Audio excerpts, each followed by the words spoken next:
नमस्कार दोस्तों, मैं सुभाष मिश्रा।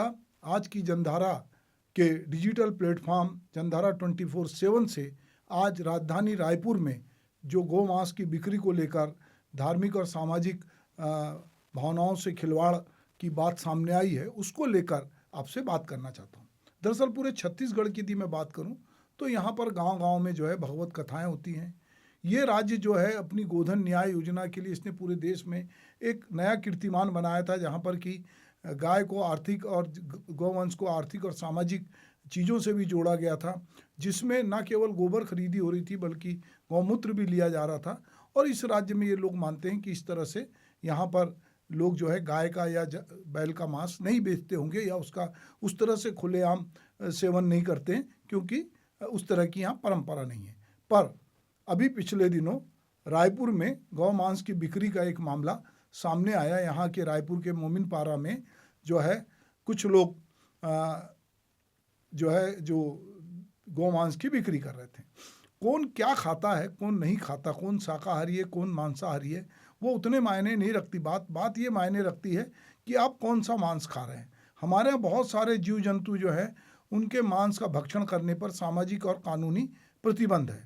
गौ हत्या, गौ मांस और गौ संरक्षण से जुड़े विषय भारत में वैसे ही बहुत संवेदनशील हैं और अक्सर बहस का मुद्दा होते हैं। हमने बीच में देखा कि मॉब लिंचिंग भी इन्हीं वजहों से हुई। इससे जुड़े कई ऐतिहासिक, सांस्कृतिक और धार्मिक जो है कानूनी पहलू भी है।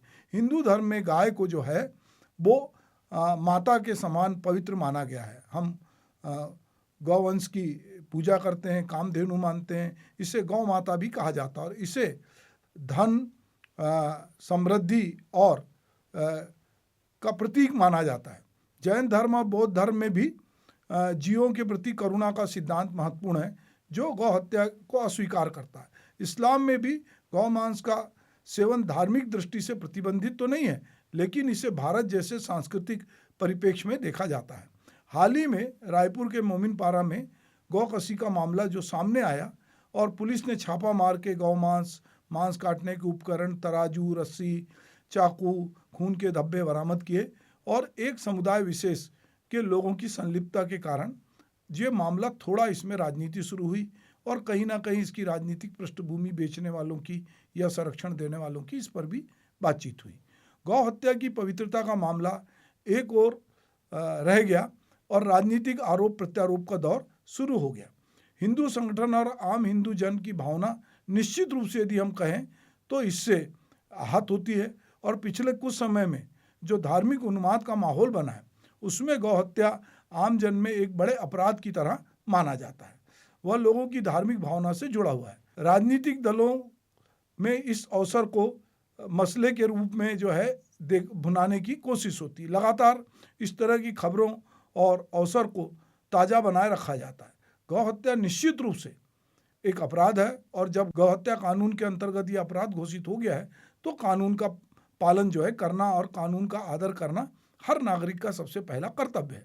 जो लोग इस तरह के कृत्य कर रहे हैं उनको भी सोचना चाहिए और इस तरह की चीज़ों और अवसरों से बचना चाहिए।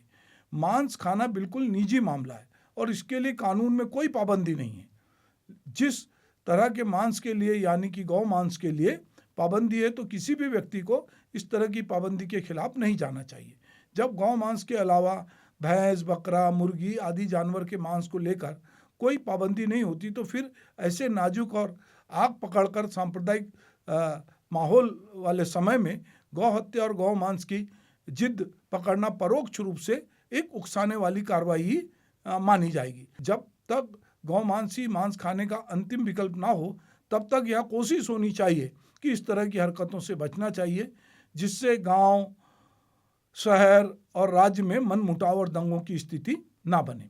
हिंदू संगठनों को भी ऐसे समय यह सोचना चाहिए कि ऐसी गायें जो बीमार या अनुपयोगी है या उम्र दराज हैं, जिनके लिए कानून में छूट मिली हुई है, उनके काटे जाने का जो जितना हल्ला मचता है वो नहीं मचना चाहिए और उनको किस तरह से उनका उपयोग हो ये भी सोचने की ज़रूरत है। क्योंकि बहुत जगह पर हमारी जिस देश में हम रहते हैं वहाँ पर बहुत तरह से इसको लेकर स्लॉटर हाउस बने हुए हैं और बहुत तरह से लोग खान पान में इसको करते हैं। पर हम देखते हैं कि चूँकि गाय के साथ हमारी अपनी धार्मिक भावना जुड़ी हुई है तो वहाँ पर उपद्रव और दंगे की स्थिति निर्मित हो जाती है और धीरे धीरे एक राजनीतिक रूप ये घटना ले लेती है।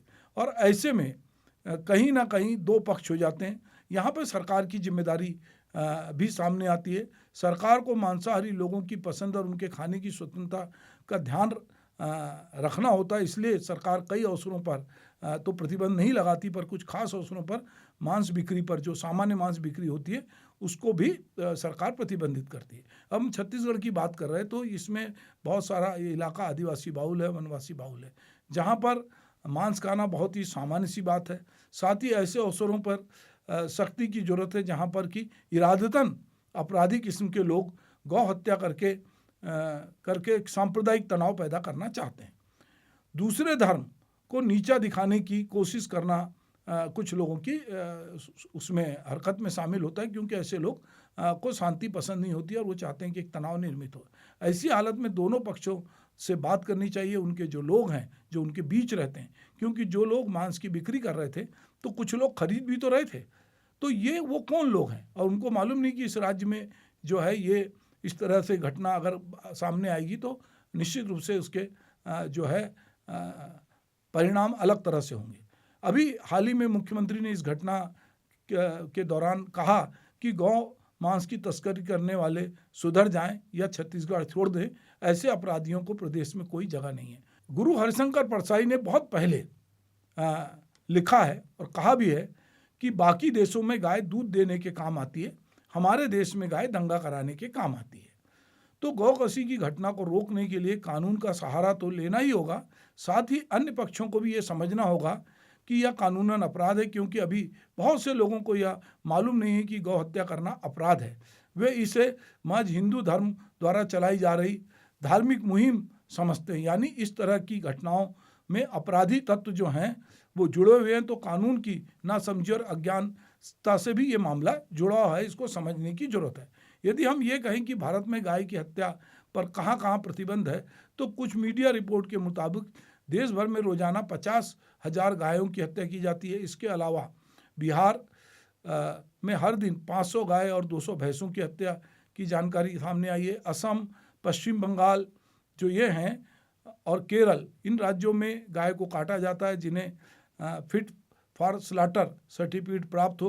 केवल उन गायों को ही ये सर्टिफिकेट दिया जाता है जो प्रजनन या काम करने के योग्य नहीं रहती हैं, जिनकी उम्र 14 साल से ज़्यादा है।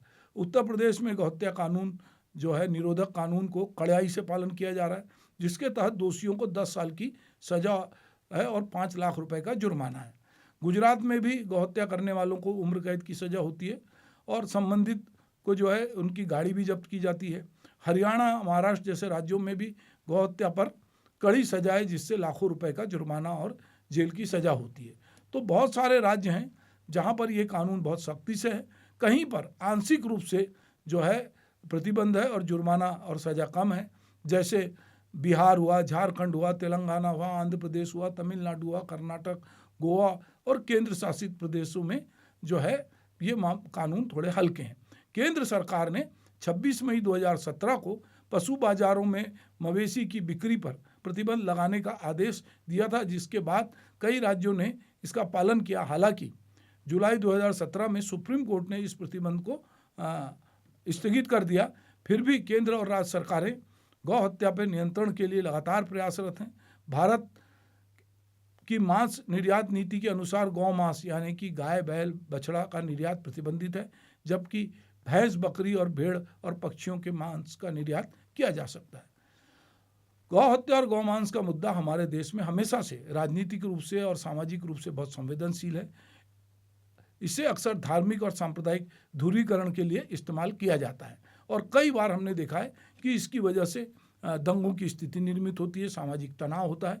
तो निश्चित रूप से जो प्रशासन के लोग हैं, शासन के लोग हैं, जो समाज के जिम्मेदार लोग हैं और जो इस व्यवसाय से जुड़े हुए हैं, उन सबको ये देखना चाहिए कि किसी की धार्मिक भावना आहत ना हो, कानून में जो प्रावधान है उनका पालन हो और लोगों के बीच इस तरह का संदेश ना जाए कि यहाँ पर गौ मांस की बिक्री खुलेआम हो रही है या इसे जो है बकरे के मांस के साथ मिलाकर बेचा जा रहा है। ये खाने वालों के साथ भी एक प्रकार की धोखाधड़ी है कि आप उनको बकरे का मांस कह के गौ मांस दे रहे हैं। ये बहुत बड़ा अपराध है और निश्चित रूप से सरकार इसमें कड़ाई से पेश आ रही है। नमस्कार।